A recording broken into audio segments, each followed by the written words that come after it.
All right, everybody, welcome back. We are ready to kick off another deep dive, and today is all about Bengal tigers. Ooh, exciting. Yeah, I'm really looking forward to this one. I think we've got some really interesting source material, and I'm really excited to learn more. I feel like Bengal tigers are such an iconic animal. They're beautiful and powerful, but they're also, facing some pretty serious threats.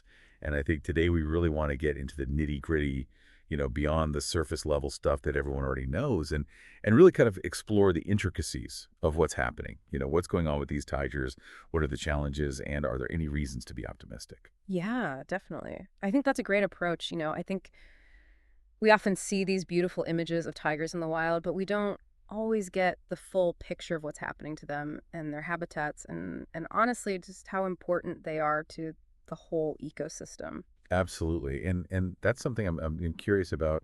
Like we always hear about, saving the tigers and protecting them, but why? Like, why are they so crucial to these ecosystems? Right. So, Bengal tigers are what we call a keystone species. Okay, what does that mean? Um, so think of it like this, like a Jenga tower. I can visualize that. You pull out one key block and the whole structure can just collapse, right? Right. That's basically what happens when you remove a keystone species like the tiger from an ecosystem. So they're holding everything together? Yeah, in a way they regulate populations of other animals. Oh, that's interesting. So like too many deer or something? Exactly. So if tigers disappear, you might think, "Oh, more deer, that's great," but actually it's not good for the environment. So it's a chain reaction. Totally, a chain reaction. Okay. So all of a sudden you have, these herbivores like deer and wild boar multiplying like crazy because there's no tiger to keep their numbers in check. Oh, wow. They start overgrazing, devouring all the vegetation, which leads to soil erosion, which impacts water sources and even increases the risk of wildfires. It's crazy. Wow. So one animal, being removed from the equation can really throw everything off balance. It's a delicate balance, yeah. And I guess, the sad reality is that these tigers are losing their homes, talking about habitat loss, and it's heartbreaking to think about. Yeah, it's really tough, and it's not just a little bit of habitat loss. I mean, imagine a bulldozer tearing through your backyard. Oh, gosh. Yeah. That's what it's like for a tiger. I mean, urban sprawl, agriculture, deforestation, all these things are fragmenting their territories, leaving them with these tiny islands of forest. So it's not even that they just have less space. It's that their space is broken up. Yeah, exactly. It's like trying to find food in a maze, They're Yeah. constantly running into barriers, and it makes it so much harder for them to hunt, to reproduce, to even just survive. And the sources we looked at talked about how it's not just space. Yeah. This fragmentation Mhm. also disrupts their ability to find mates and establish their own territories. So it's just a recipe for disaster. Yeah, it's a whole cascade of problems, And then on top of that, you add poaching. Yeah, the source we were looking at mentioned that despite all the laws against it, there's still this huge demand for tiger parts. Yeah. And it's just disturbing, to think about an animal as magnificent as a tiger being wiped out for something like a trinket. It's a huge problem, and it's driven by organized crime networks. They exploit poverty and desperation. They know there's a market for bone, tiger skin, all these things. And what's driving that market? Like, why do people want these things? It's a mix of things. In some cultures, tiger bone is believed to have medicinal properties, like it can cure arthritis or something like that. Oh, wow. And then there's the status symbol aspect of it. Owning something made from a tiger is seen as a sign of wealth and power. It's all just so senseless, though, It really is. But luckily, there are people fighting back. There are law enforcement agencies, anti-poaching patrols working tirelessly to protect these animals. Okay, so that is encouraging to hear, but it sounds like a constant battle. It is a constant battle, but there are organizations like the WWF working with local communities and governments to train rangers to improve surveillance technology to disrupt trafficking routes.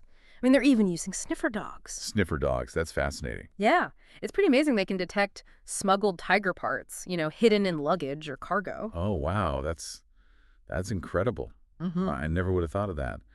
But then there's also this other aspect of it, the conflict between humans and tigers. Right. That's a really tragic cycle, as tigers lose their habitat, they're forced to venture into human areas, often in search of food, and they end up preying on livestock. And then people retaliate. Exactly. People get angry, Yeah. understandably so, Yeah. and they end up killing the tigers, which further diminishes the population. It's just a lose-lose situation. Yeah, it's a terrible cycle. And one of the sources we looked at highlighted this issue at a very specific location.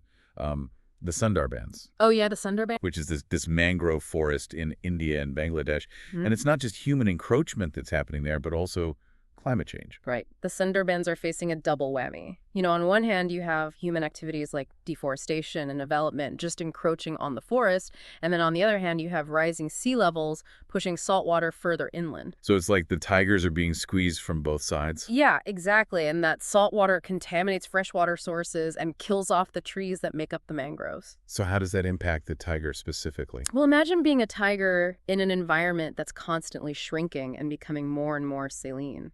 Oh, gosh. Prey becomes scarce, fresh water is hard to find, and even the very land they live on is disappearing. So it's not just that their habitat is shrinking, it's that it's becoming uninhabitable. Exactly. Are there any conservation efforts focused specifically on the Sundarbans? Well, there are initiatives focused on planting salt-tolerant trees. Yeah, and building embankments to protect against flooding, and also educating local communities about sustainable fishing practices. It's all about finding ways for humans and tigers to coexist in this changing environment. You mentioned community education, and I feel like that's so crucial because if people understand the importance of the tiger and the threats that it faces, maybe they'll be more inclined to protect it. Yeah, education is key. Some programs are working with villagers to create alternative livelihoods like ecotourism, so they're less reliant on resources that impact tiger habitat. So it's not just about protecting the tigers themselves, but also working with the people who share their space. Right, it's a holistic approach. And are there international efforts as well to support these projects? Oh, yeah, absolutely. Organizations like the World Bank and the Global Tiger Initiative are providing funding and expertise to support conservation efforts across all tiger range countries. That's fantastic. And they're working to strengthen anti-poaching laws as well, right? Yep. And also trying to reduce demand for tiger products globally. So it sounds like it's a multi-pronged approach. It's not just a local issue, it's a global one. It really is. And what can our listeners know? Even if they're far away from these places, what can they do to help? Well, be conscious consumers, for one. Make sure you're not buying products that might contain tiger derivatives. Like, how can people know that? It can be tricky, but do your research. Yeah. Look for certifications and labels that ensure sustainable and ethical sourcing. And just in general, be aware. Yeah, and support organizations that are working to protect tigers and their habitat. Donate your time, volunteer, spread awareness. Even just talking about this issue with friends and family can make a difference. It's about recognizing that we're all connected. Absolutely. The choices we make here can have ripple effects across the globe. And ultimately, the Bengal tiger's fate is in our hands. It really is. And as we wrap up, I'll leave you with this thought.